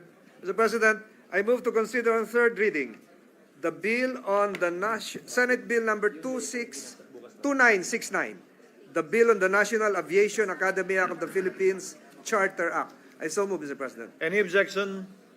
Hearing none, motion is approved. Secretary is directed to comply and to proceed to roll call vote. An act declaring the Philippine State College of Aeronautics as a national professional institution for aviation, renaming it the National Aviation Academy of the Philippines. Roll call vote. The Honorable Senators Binay, Cayetano A, Cayetano P, De La Rosa, Ejercito, Estrada, Gatchalian, Go, Ontiveros, Lapid, Legarda, Marcos, Padilla, Pimentel, Poe, Revilla, Tolentino, Tulfo, Villanueva, Villar C, Villar M, Zubiri, the Senate President. With 22 affirmative votes, 0 negative, 0 abstentions, Senate Bill number 2969 is approved on third reading. Majority Leader. Mr. President, I move to consider on third reading Senate Bill 2999, the bill on the declaration of the State of Imminent Disaster Act. I so move, Mr. President. Any objection? Hearing none, motion is approved. Secretary is directed to comply and to proceed to roll call vote. An act establishing a mechanism on the declaration of state of imminent disaster, providing the criteria for its declaration and lifting, enabling anticipatory measures and appropriating funds therefore. Roll call vote. The Honorable Senators Binay, Cayetano A, Cayetano P, De La Rosa, Ejercito, Estrada, Gatchalian, Go, Ontiveros, Lapid, Legarda, Marcos, Padilla, Pimentel, Poe, Revilla, Tolentino, Tulfo, Villanueva, Villar C, Villar M, Zubiri, the Senate President.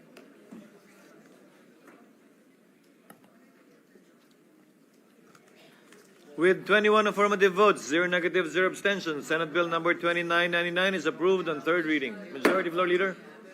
Senate President Pro Tempore is seeking the floor, Mr. President. Mr. President, What is the pleasure of the Honorable Senate President Pro Tem, Jingo Estrada? this representation being the main author of this particular bill, which has been passed only on third reading, would like to insert into the records his appreciation of his speech of appreciation, and the majority floor leader has intimated to me that he wanted to be a co-author of this particular bill, Mr. President.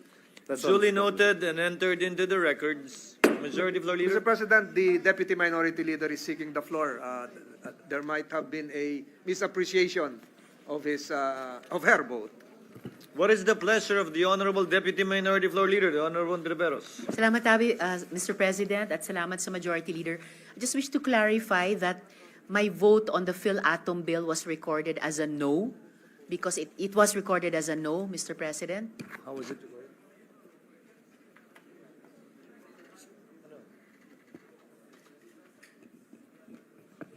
It was not so recorded, and we shall do the corresponding correction, Your Honor, based on your manifestation now. Thank you, Mr. President.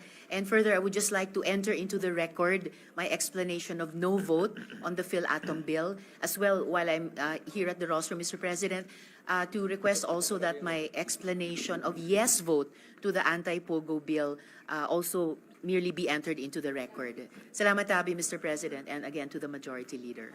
Given the manifestation of the Honorable Ontiveros, let the record be corrected and to read that insofar as the PhilAtom bill is concerned, 22 affirmative votes and 1 negative vote, subject to the insertion into the records of the explanation of vote of the Honorable Ontiveros. So ordered. Thank you, Mr. President. Majority Leader. Mr. President, I move to consider on third reading Senate Bill number 2613.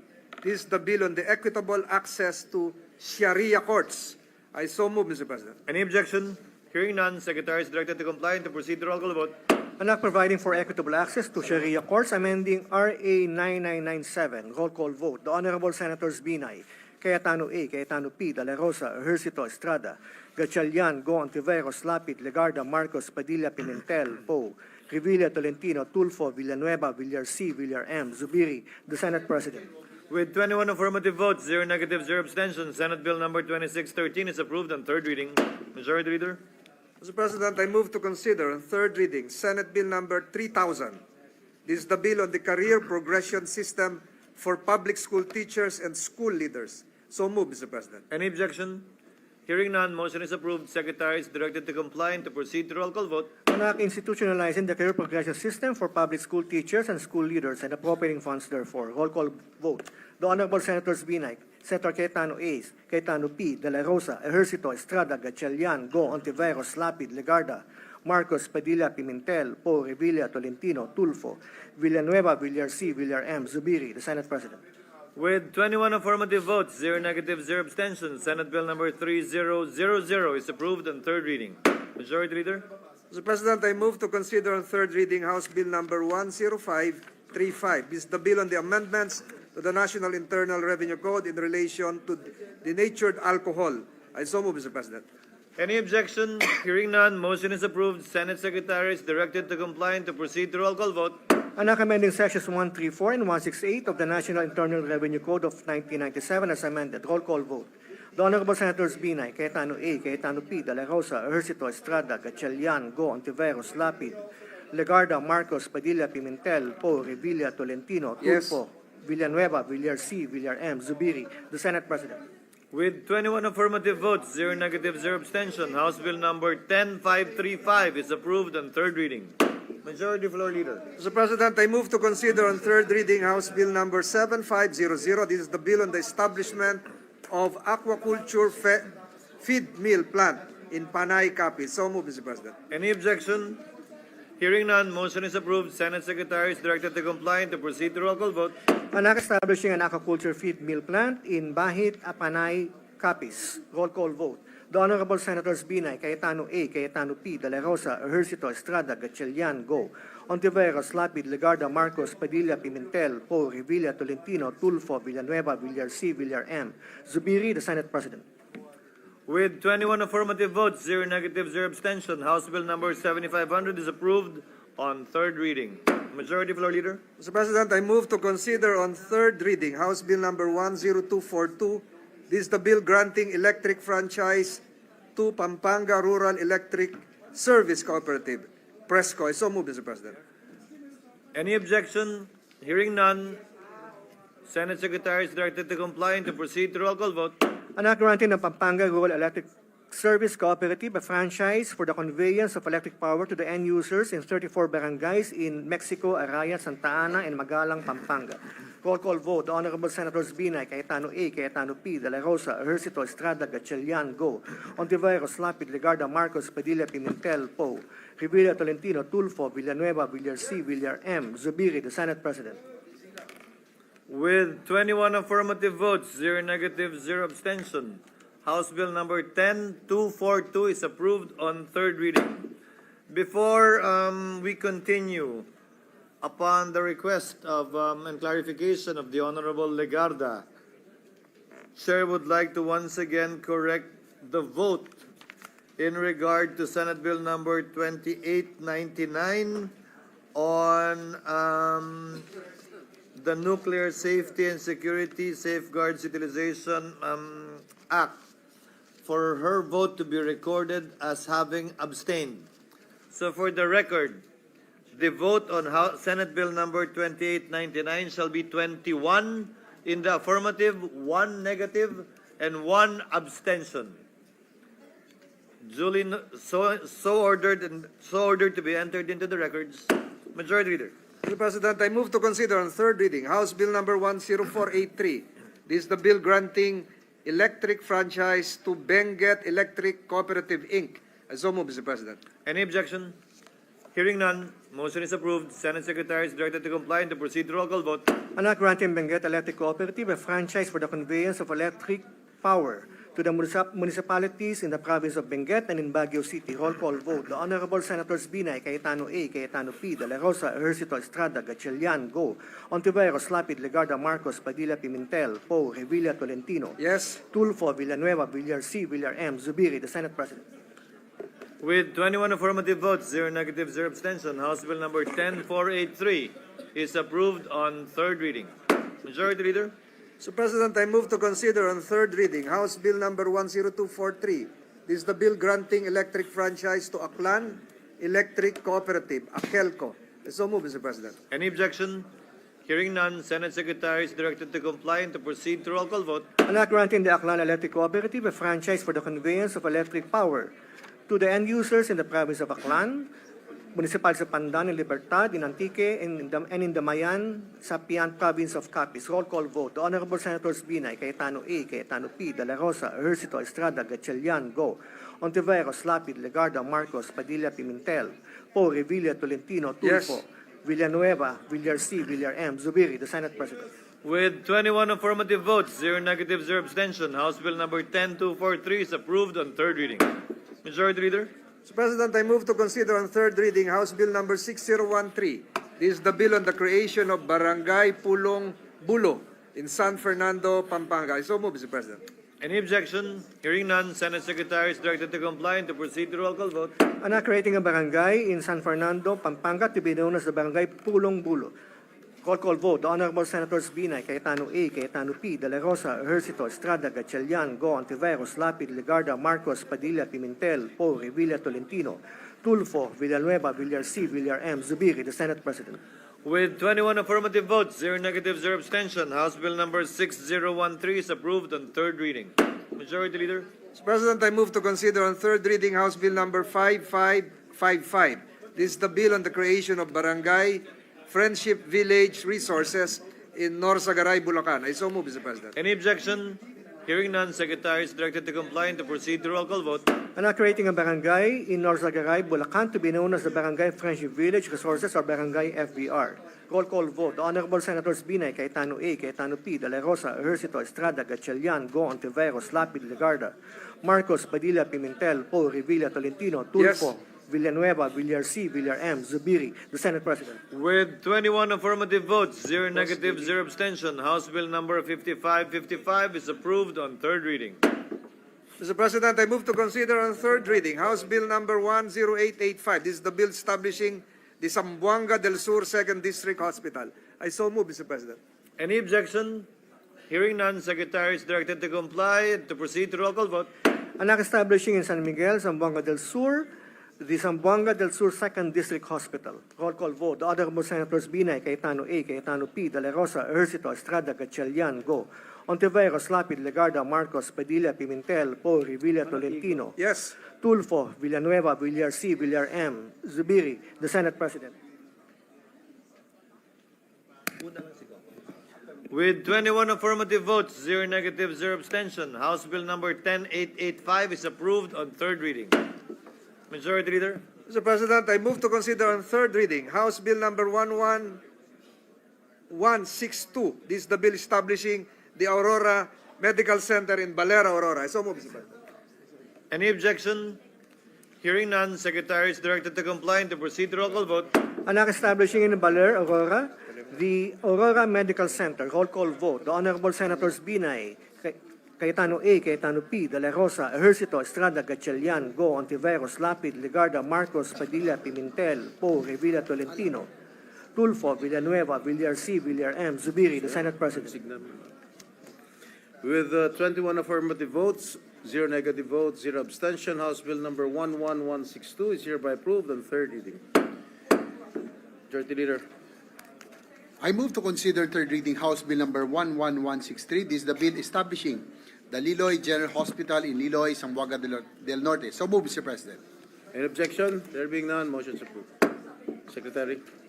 An act establishing in Liloy, Zamboanga del Norte, the Liloy General Hospital. Roll call vote. The Honorable Senators Binay, Cayetano A, Cayetano P, De La Rosa, Ejercito, Estrada, Gatchalian, Go, Ontiveros, Lapid, Legarda, Marcos, Padilla, Pimentel, Poe, Revilla, Tolentino, Tulfo, Villanueva, Villar C, Villar M, Zubiri, the Senate President. With 21 affirmative votes, 0 negative votes, 0 abstention, House Bill number 11163 is hereby approved on third reading. Majority Leader. I move to consider on third readings House Bill number 10080. This is the bill upgrading the Quirino Province Medical Center. So move, Mr. President. An objection? Hearing none, motion is approved. Secretary, please. Anak upgrading the Quirino Province Medical Center in Cabariguis, Province of Quirino, into a Level 3 General Hospital. Roll call vote. The Honorable Senators Binay, Cayetano A, Cayetano P, De La Rosa, Ercito, Estrada, Gatchalian, Go, Ontiveros, Lapid, Legarda, Marcos, Padilla, Pimentel, Poe, Revilla, Tolentino, Tulfo, Villanueva, Villar C, Villar M, Zubiri. The Senate President. With 21 affirmative votes, 0 negative votes, 0 abstention, House Bill number 10080 is hereby approved on third reading. Majority Leader. I move to consider on third reading House Bill number 10405. This is the bill establishing the Dinagat Island State College. So move, Mr. President. An objection? There being none, motion is approved. Anak establishing a state college in the Lone District of the Province of Dinagat Islands. Roll call vote. The Honorable Senators Binay, Cayetano A, Cayetano P, De La Rosa, Ejercito, Estrada, Gatchalian, Go, Ontiveros, Lapid, Legarda, Marcos, Padilla, Pimentel, Poe, Revilla, Tolentino, Tulfo, Villanueva, Villar C, Villar M, Zubiri. The Senate President. With 21 affirmative votes, 0 negative votes, 0 abstention, House Bill number 10405 is hereby approved on third reading. Majority Leader. I move to consider on third reading House Bill number 10622. This is the bill establishing the Sarangani State College. So move, Mr. President. An objection? There being none, motion is approved. Anak establishing a state college in Alabel, Sarangani. Roll call vote. The Honorable Senators Binay, Cayetano A, Cayetano P, De La Rosa, Ejercito, Estrada, Gatchalian, Go, Ontiveros, Lapid, Legarda, Marcos, Padilla, Pimentel, Poe, Revilla, Tolentino, Tulfo, Villanueva, Villar C, Villar M, Zubiri. The Senate President. With 23 affirmative votes, 0 negative votes, 0 abstention, House Bill number 10622 is hereby approved on third reading.